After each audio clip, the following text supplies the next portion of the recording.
I would like to introduce you to your incoming pastor, the Reverend Bobby Wilson. So we're going to have a few minutes this morning to talk to him. The first questions I usually get is, what do we call you? What should we call you? And honestly, Bobby works. You can call me Pastor Bobby. You can call me Reverend Bobby. I've had some folks do that. I've had people call me Padre, although I think that was more in jest and fun.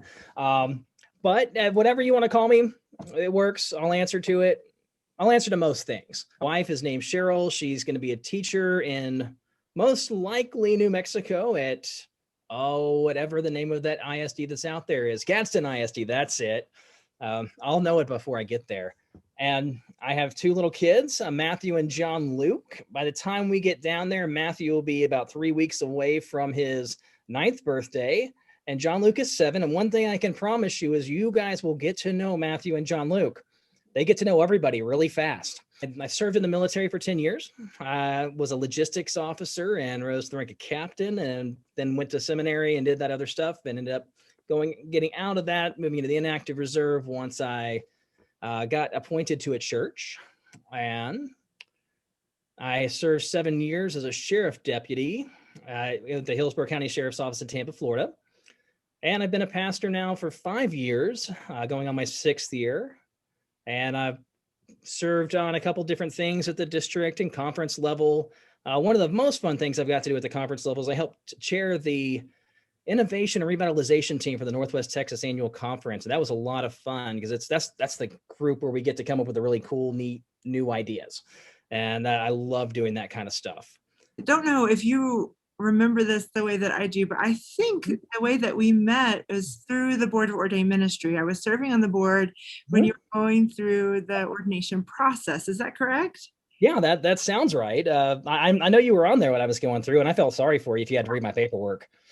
Oh no, your paperwork was great.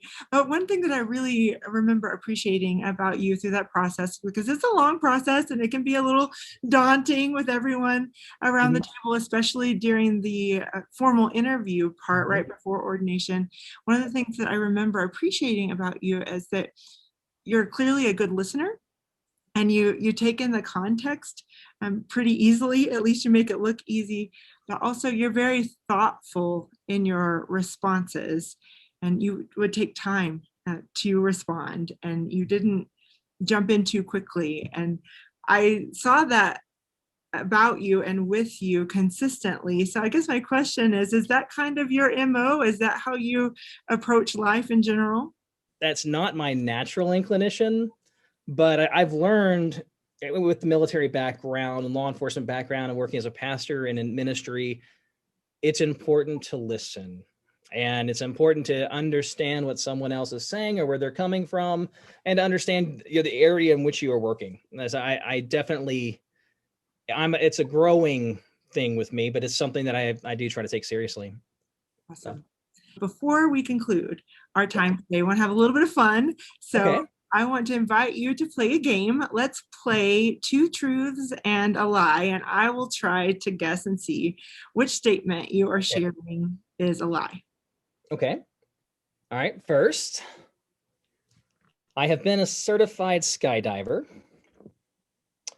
Second, I have owned a red truck in the past.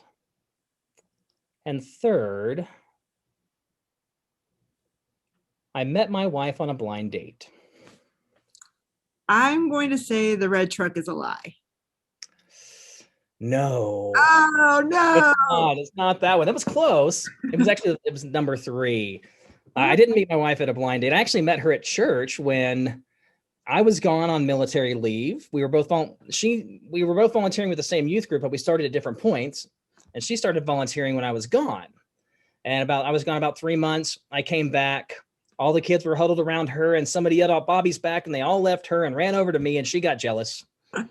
So, and that's how we just met that way and started a friendship and ended up dating and getting married and having kids and still married 10 years later. Oh, that's such a wonderful story. Yeah.